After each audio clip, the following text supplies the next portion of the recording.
So lately, the theme I've been playing with here is inner disturbances arise, sometimes seemingly out of nowhere. Things would be going well in life, or seemingly kind of apropos of nothing, just this bubble up the neck of the bottle, this sudden flash of either pain or discomfort or disturbing or negative thoughts kind of coming out of nowhere.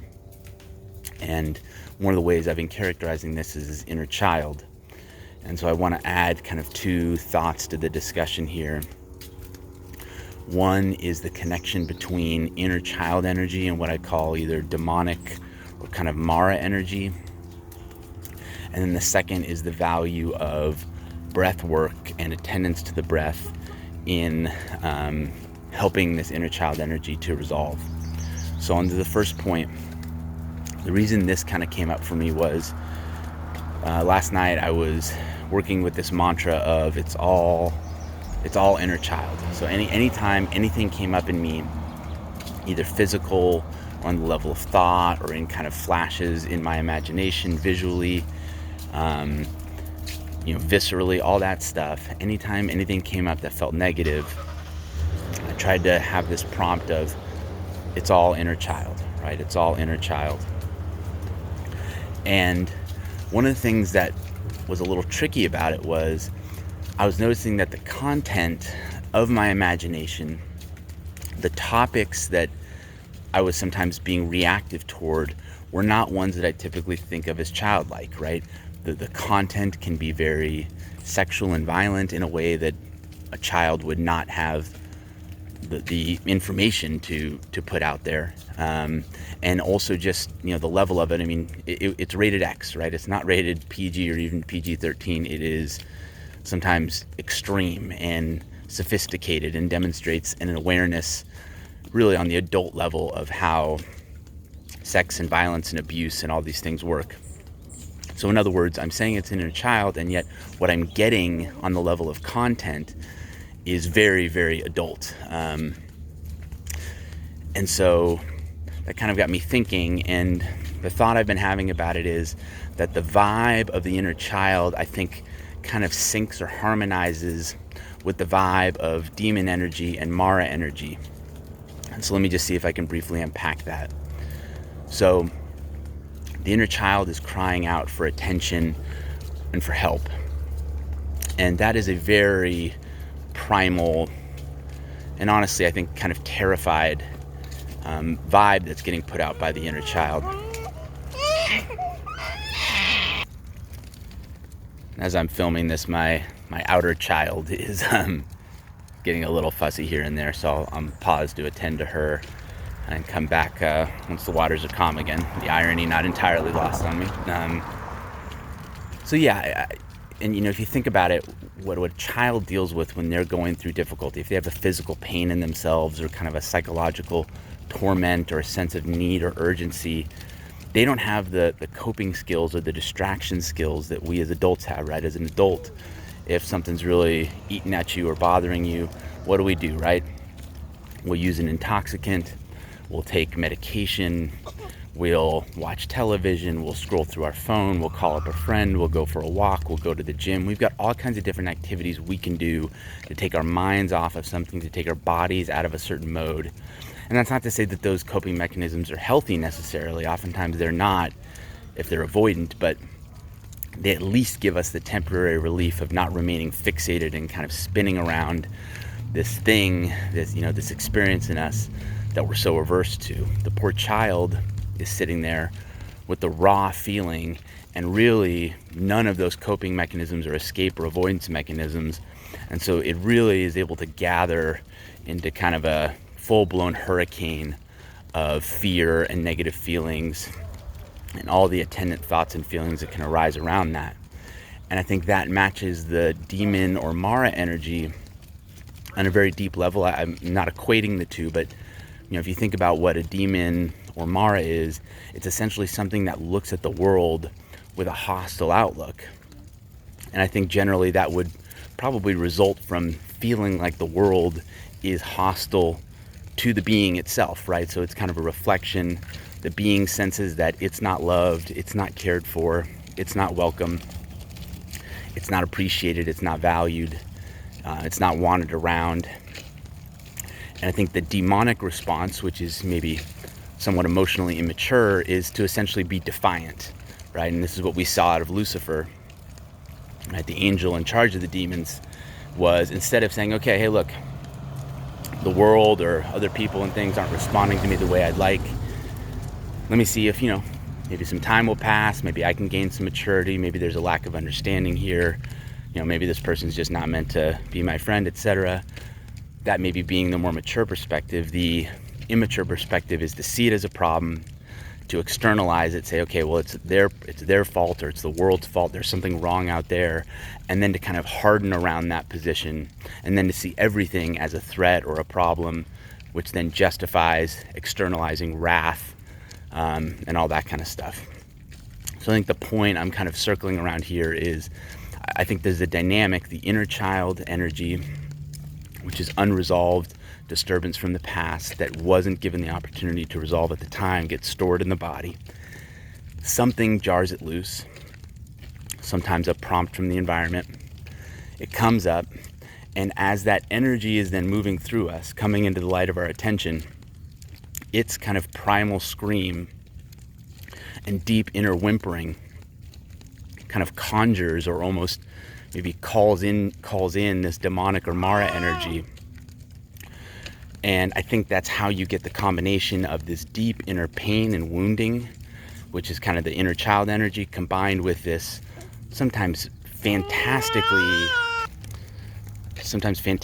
nasty and sophisticated and adult content. I think it's this kind of 1 and 2, left and right, with inner child and demon stuff. And so anyway, I just offer that to say that if when you're doing inner work, you're attending to these disturbances as they arise, and you're using an inner child framing, if you're noticing very unchildlike content coming your way, you may use this framing as a way to kind of contextualize that. And what I recommend doing, I've talked before about kind of the analogy of the sunflower seed. The sunflower seed analogy being, you've got the shell, and then you've got the seed. The seed is the edible part, it's the nutritious part, it's the part you want. The shell is what helped get the seed there, get the seed, safely to the point where it could be enjoyed. And so what you'll do as a skilled eater of sunflower seeds is you'll gently and ideally respectfully discard the shell. In this case, that would be whatever the kind of wild, provocative content is being thrown at you to put you into either a defensive or aggressive kind of hostile response. And then you get to the seed, which is that raw inner feeling, that inner child disturbance.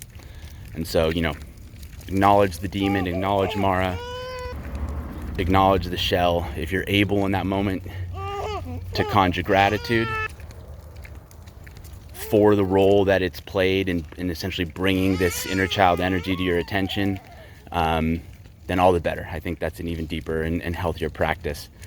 But ultimately, what we're trying to get down to is a direct and intimate engagement with that raw feeling beyond the level of any content or any stories. And so the more we can kind of just let the demon stuff subside and get down on a very visceral level to the feeling, the better our work's going to be. Then the second point has to do with kind of the next step, which is, okay, so got the inner disturbance. I'm getting both the kind of deep, visceral inner child energy and maybe the more kind of demonic, distracting, provocative energy. I've recognized the two. I've recognized that what I really want to do is engage with the child energy. But what do I do now? And in another video, I talked about the approach that I think is wisest based on what I've seen so far, which is essentially recognize it's a child, right? Recognize that what you want to do is you don't want to fix it. You're not trying to solve the child's problem. You're not trying to pull the splinter out of the child's finger or something like that. What you're trying to do is to create a space, an environment conducive to the child's own healing. We're essentially trying to create a space where the child can get experience and the opportunity to soothe and heal him or herself within. So we're not fixing, we're not eradicating, we're not extracting. We're actually just trying to kind of create a vibe and and a space for the child to do their own healing. And what I've talked before about is cultivating equanimity, cultivating compassion, cultivating non-attachment, being attentive, and I stand behind all that. I mean, I think those are all true. I think what could be frustrating about that is you hear it and you're like, okay, well, how the heck do I do that? I mean, if I knew how to do that, I would be doing it already. And I have two responses to it. One is, I think if we want to get better at that in the long term, there's really no better habit than meditation combined with practicing it in real time, right? And you can go online and find all kinds of meditations on compassion, loving kindness, and equanimity. In Buddhist teachings, there's a lot of stuff about this. I'm about to walk by a lawnmower, so I'm going to pause again. So you can cultivate those qualities through meditation practice, right? And through the direct application of them in this work. What I think is also valuable, and maybe even a better place to start, would be to simply breathe and noticing the breath, counting breaths if you want to. Another technique is acknowledging the inhale is the inhale and the exhale is the exhale. And the point here, I think, is a couple things. One, when we notice and reconnect with the breath, we reconnect with the body. And we want this to be more of a visceral experience. This inner child engagement is going to be more of a bodily, a somatic experience, as opposed to an intellectual exercise, a battle of wills, something like that. We really want to anchor it more into the level of mutual presence as opposed to some kind of dance or engagement. Because again, what we're really trying to do is just create kind of a safe space for this inner child to do their own healing work in their own time and in their own way. And so the breath work, connects you to the body, right? And gets you going on the more visceral level again. And the second thing it does is it kind of distracts the intellect a little bit, which I think is important. Because, the intellect being the kind of curious little owl that it is, it's always going to want to look around and make connections to things, establish patterns, optimize processes, things like that.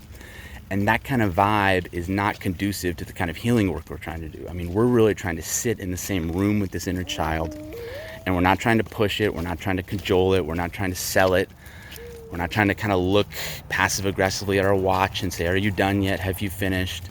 And we're certainly not trying to treat it like a science experiment where the child feels poked and prodded as though they're trying to be understood as a specimen instead of appreciated as a being.